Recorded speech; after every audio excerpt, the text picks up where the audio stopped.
I have to say, you are an incredibly compliant group. Seating yourselves in this hall 10 minutes before we even started to begin, so that you've left a lot of coffee behind, and I hope that doesn't cause problems later this morning.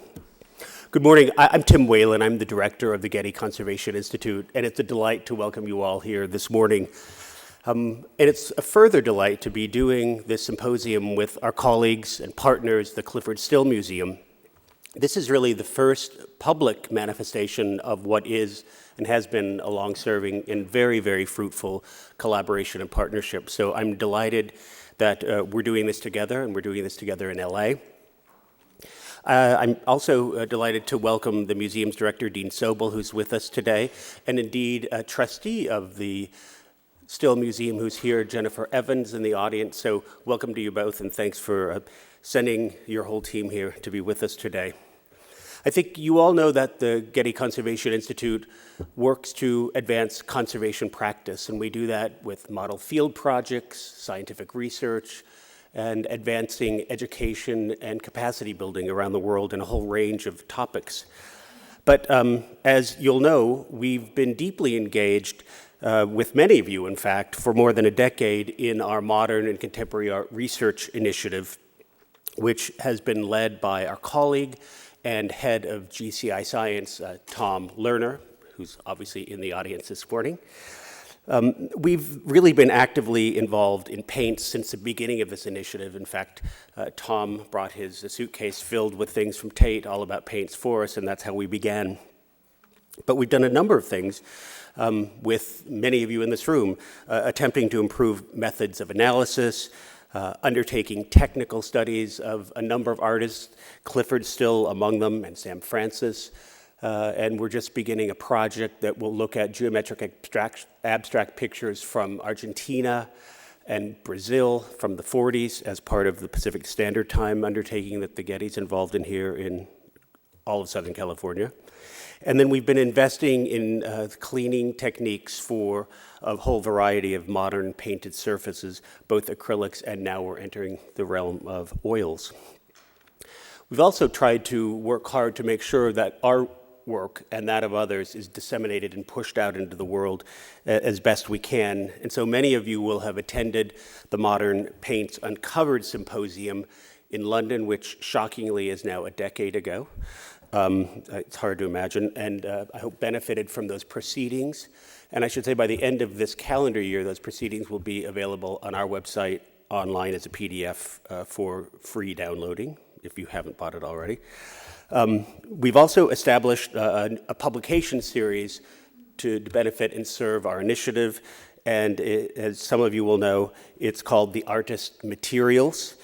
Some of you have been very generous with your time and research, and in fact been authors of a number of them, including one of the first we published on William de Kooning, which Susan Lake authored.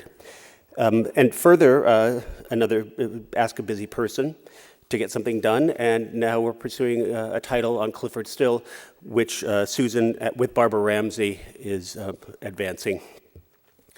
So we've been busy, but I hope we've been busy with all of you doing a lot of good work.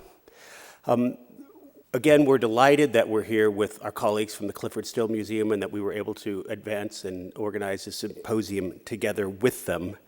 But as you'll see, there's an amazingly distinguished group of colleagues who have joined us for this day.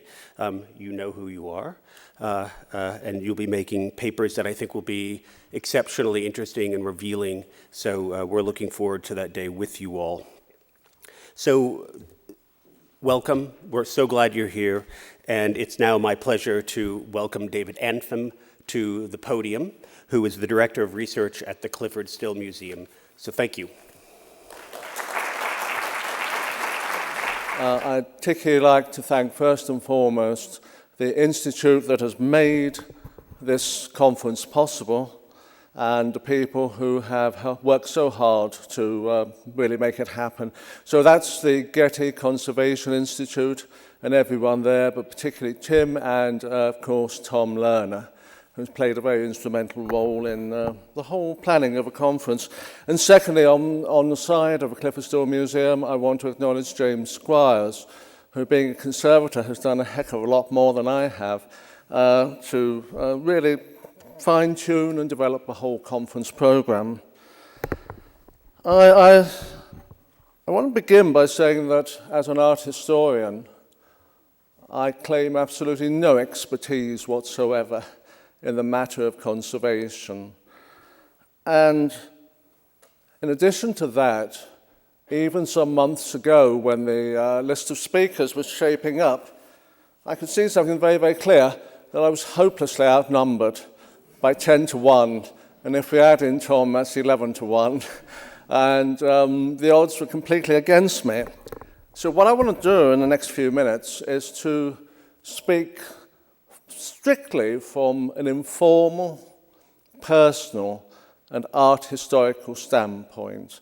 And what I'm expecting of the speakers, of course, is the exact opposite, a highly rigorous, scientific-orientated, objective standpoint. And this brings me to my first point. By definition, conservation should be fundamentally a scientific practice. Things are verifiable and so forth.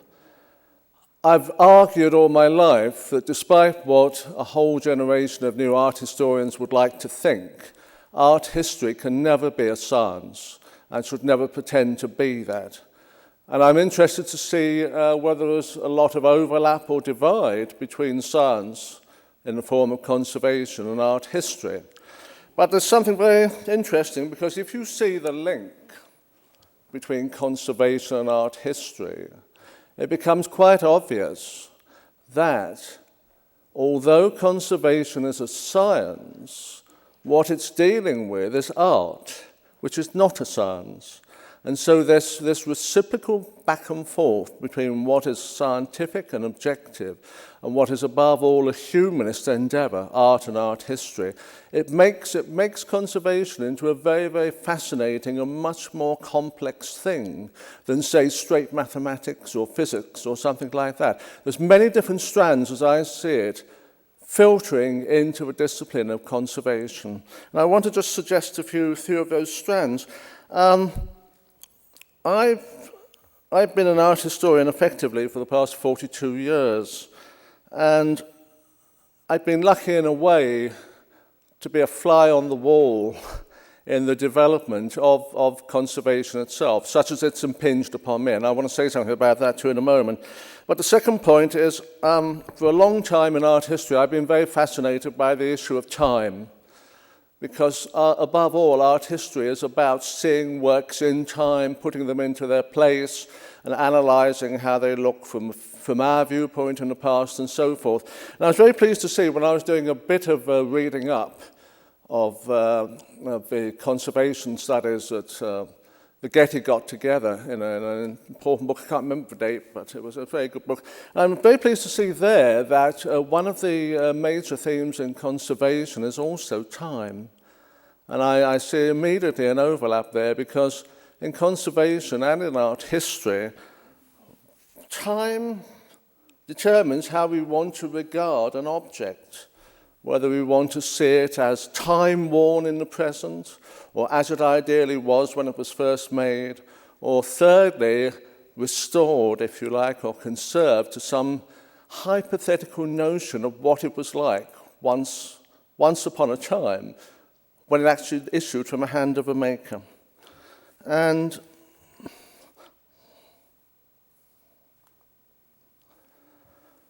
looking back on matters, I see that I actually came into the art history world at a very interesting point, although I didn't know it. And this is what I want to stress. There are things about conservation which I observed and was aware of without fully realizing their significance. And over the past 42 years, as I was preparing this paper, it seems to me that, very crudely stated, I've witnessed what I would call the three ages of conservation. The first age began in September 1973. For me, I'm talking about my personal viewpoint from the art historical standpoint. The first stage began for me in 1973, September quite precisely, when I actually started at the Courtauld Institute of Art in London, studying art history as an undergraduate. Now, what I didn't realize when I got there is there was this very nice young chap, very, very much less stuffy than my art historical colleagues of the time, whose name was Jerry. And how I came to know Jerry very simply, and Jerry is on the left here, how I came to know Jerry very simply is that during the lunch breaks at the Courtauld, we went down to a common room, students' common room, where people had lunch, open their sandwiches and so forth. Well, there was a pin table football, and every day I looked forward to playing table football with or against Jerry Headley. And I had not the slightest inkling at that time, really, who Jerry Headley was or what his significance was going to be. And if I'm correct, I think at least one member of the Getty Conservation Institute turns out to have actually been taught by Jerry Headley. I didn't know that until yesterday. Well, Jerry Headley, it now transpires, was one of the whole new generation of fresh voices beginning around the 1970s that brought a wave of change and progress into the history of conservation. And looking at it very broadly, although modern-day conservation as we know it can trace right back to its roots to the 19th century arts and crafts movement, and also the study of the conservation and restoration of architecture. I mean, that goes back to the 19th century. Although it's possible to go that far back, I see a rather interesting break between the new wave, I call them new wave art historians of the 1970s, like Jerry Headley, and before that, the dark prehistoric age of what we call restoration. And this is putting it very, very crudely, but I think there's something to be said about this view of change. But there's something else I want to stress. I spent, 1973, 11 years at the Courtauld Institute. I did 3 years on a bachelor's degree in art history, and then 11 years, those were days when you could spend 11 years on a PhD. Well, actually, 9, actually, more like that. But what I want to stress is that during that time, there was never a single mention of conservation by the teaching staff of the Courtauld Institute. Not once. Never once did I, and to the best of my knowledge, my fellow undergraduates, never once did we discuss conservation with Jerry Headley. What we did do instead once was to actually, in the lunch hour, we tried to paint a Pollock. And we got the canvas out and we got enamel paint, and it looked quite good, but then it all ran into one mingled mess like that. But maybe this suggests that in a way we were interested in materials and how things are made and how literally a Pollock is made up. And then there's a last point I want to make. The conservation department at the Courtauld, if memory serves, was what we call at the bottom of the garden.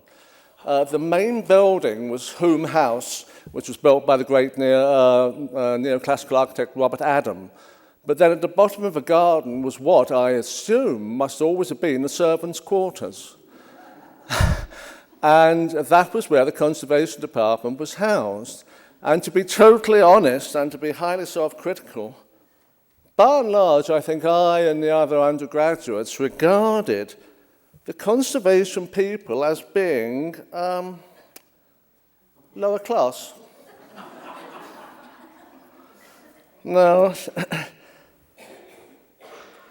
I did my PhD and then got into the 90s, and when I went to Washington, started to do the Rothko catalogue raisonning. But then there seemed to dawn in the early 90s or mid-90s what I call the second age of conservation. And this, to my mind, was more a virulent reaction against the first stage. This was the age of Art Watch. James Daly and James Beck up here, founded in 1995.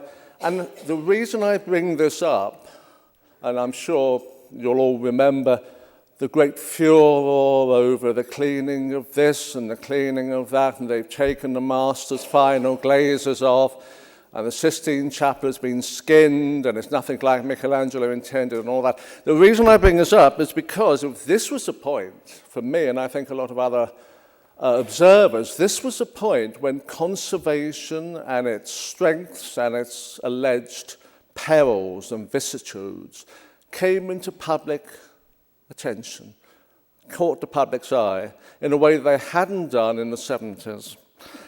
And I actually had a very interesting experience, because whenever I was looking at Rothko's, whenever I went to a museum, it wasn't the curators I wanted to talk to, it was always the conservators. And I suppose in my own completely naive way then, I saw that one of the great strengths of conservation is it literally tells us how artworks are made up. And it's about looking very, very closely. And I see this as the essential bridge, a connection, as far as I'm concerned, between art history and conservation.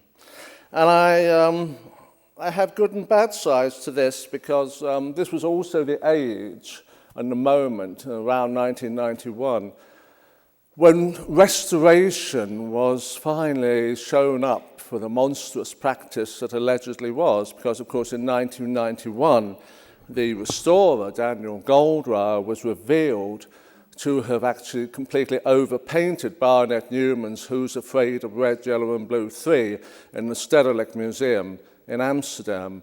And this, again, it brought to public prominence something that was really much more specialist area before that. The notion of a kind of evil conservators repainting things, evil restorers repainting things. That's a very Freudian slip, I'm afraid. Evil restorers repainting things, and pure-minded and principled scientific conservators doing as much or as little as was necessary to keep things in a good shape. And the other point is that since I've been in Denver at the Clyfford Still Museum, conservation has come enormously to the fore, because at every turn we're beginning to see that the makeup of Clyfford Still's works, like this painting on the left, we need the conservators, specifically James, to tell us what's going on. And in the case of this 48 painting, it had been oiled up and dried out, and we had to make very interesting decisions, and quite difficult ones, as to how interventionist the conservation of the painting should be. And what we ended up with was taking off, James, not we, taking off the original coating and then putting on a whole new coating. And the effect of that was that a painting which was dried out, partly matte, the colours have gone dulled. This is, you see it really before this happened. The new painting, if you like, becomes one, highly reflective. The colours look richer and deeper. I couldn't even capture it in slides, you'd have to see the original. But why I'm bringing it up is because precisely this kind of work by Clyfford Still brings to the fore the notions of what did Still intend? Can we get back to that original intention? And how much intervention should there be?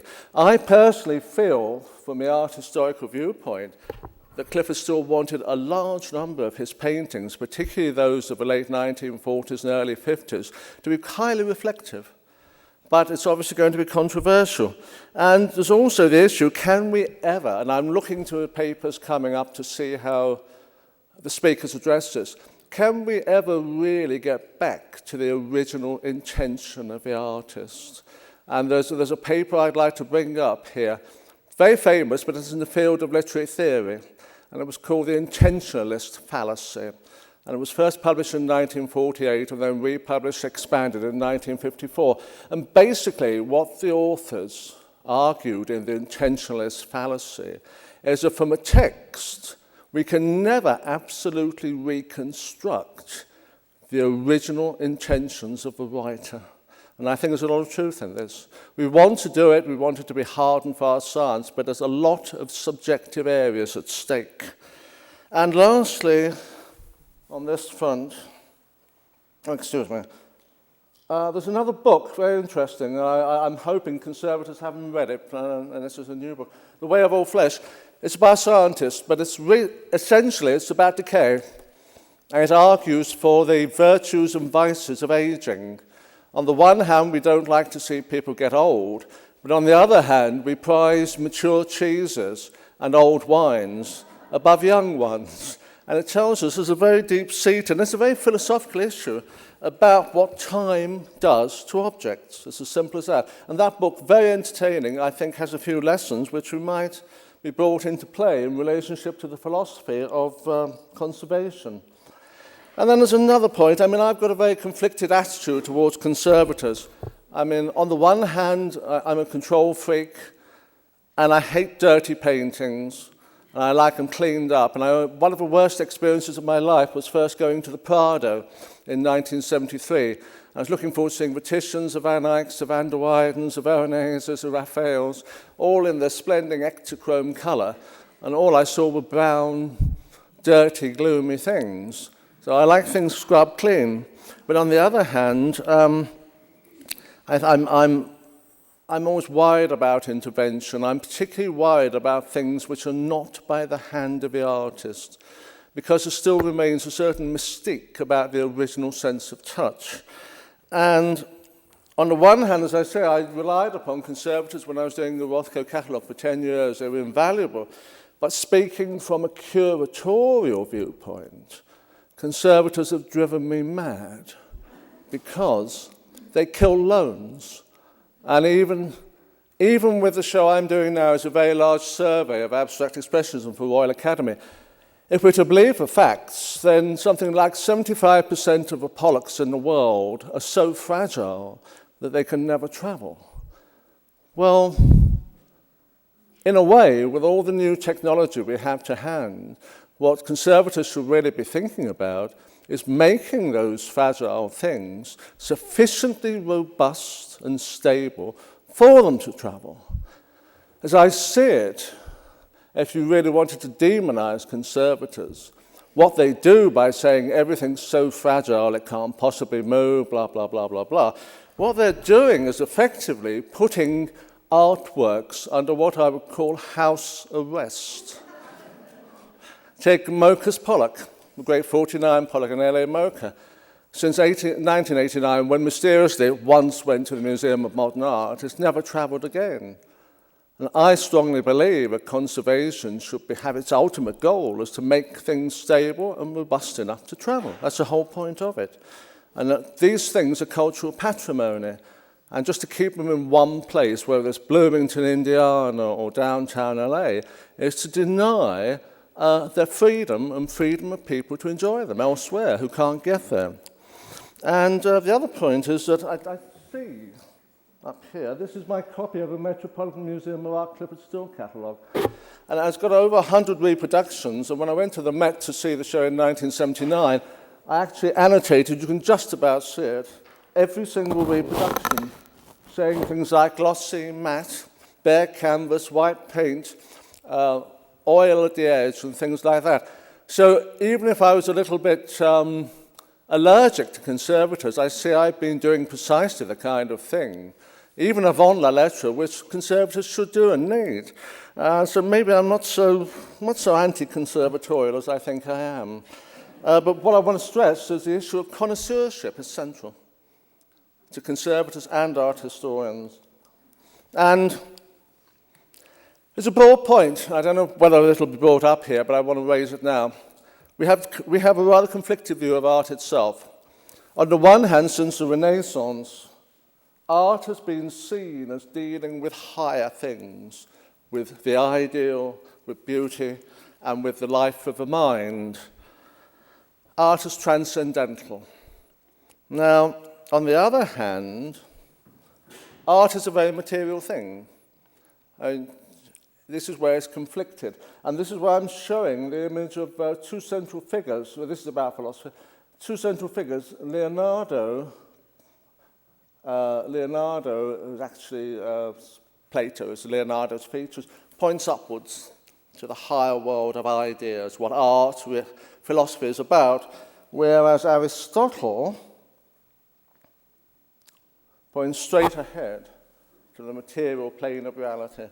So we have Leonardo, Plato, Aristotle as the two poles, the ideal, the transcendental, and the practical and the empirical.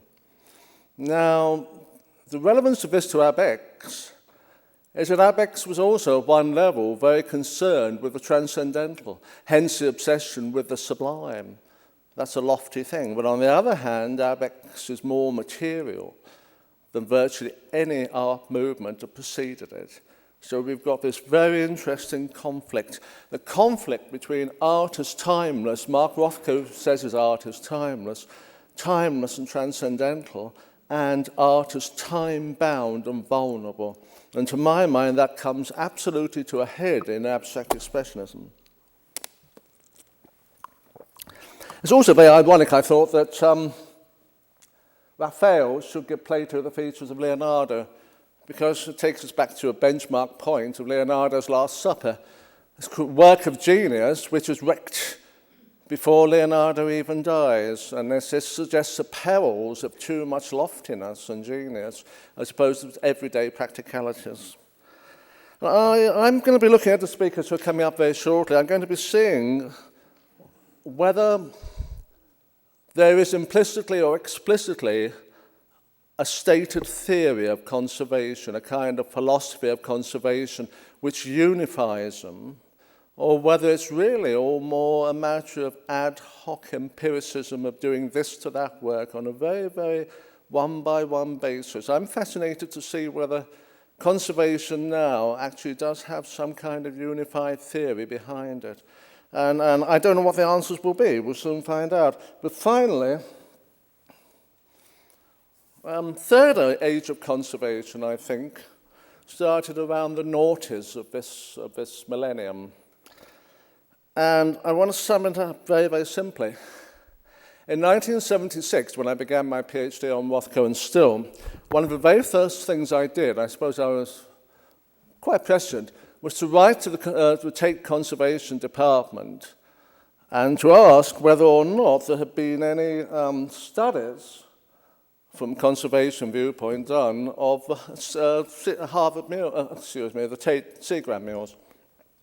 I very promptly got back a handwritten personal letter signed, which said, well, dear David Anfam, or whatever it was, if we did do any investigation and technical studies, there would be nothing to show. There was nothing to X-ray here. Basically, the answer was, we don't know anything at all. And it was signed by no less than Dunluce. The Viscount Dunluce was the head of conservation then. And I thought, well, so much for the conservation side. But then, let's get to 2008. Here, compared to what I got before that, here we have the Tate Rothko Late Series catalogue. It's a wonderful catalogue, and I was actually one of the authors. But why I think it's actually not wonderful because of that, because it's a landmark in including extraordinarily detailed conservation analysis of the paintings. And I'm not saying it's good or it's bad. I question whether that kind of scientific expertise has its place in an art historical catalogue. I don't know whether it should be published as a separate specialist paper or something like that. But what I want to show or say is that the wheels come totally full circle. And from the time when the conservators were regarded as blue-collar people in the back room to be kept in their places, they're now almost on a par with art historians. And, it's almost impossible. It's almost impossible to get a good fat catalogue without a conservation study in it. And in my opinion, I don't see conservation and art history as being in any way at odds. I would like to see a much greater osmosis between the two fields. And then I would end by asking, how many art historians in the audience? Can any art historians put their hands up? Well, it tells you something, doesn't it? 3 people out of a fairly large audience. Why aren't academic art historians from UCLA, from Irving and Davis here. They're not interested. And I find that a fascinating reflection on the state of things. And last of all, the reason why we chose the subject of ABEX, abstract expressionism, was very simply because, well, obviously we're deeply involved in it with Still and all that, but it's ABEX that is the oldest movement in art where we still have some sense of how the works looked when they were first made. But in the same breath, ABEX is a movement which placed extraordinary emphasis on new materials and techniques, Pollock's enamel and pouring, Still's high impasto, Rothko's soaking in effects, and so forth. And on the one hand, we have a kind of inkling and an awareness of how they first looked back in, say, the 50s or whatever. But also, we're very aware that they're hostages to time and they're not looking now like they once looked. And what brought this home to me was when I saw in New York the de Kooning in East Hampton exhibition at the Guggenheim in 1978. And I can remember vividly to this day that those de Koonings were glistening. I was amazed. They were glistening wet. And since then, I've seen the same de Kooning paintings, like whose name was writ in water, the paintings of the mid-70s, very, very changed. And this is within my brief period in the art world and art history. I can see the time and the meaning and the materials and how things look is absolutely central to abstract expressionism. Thank you.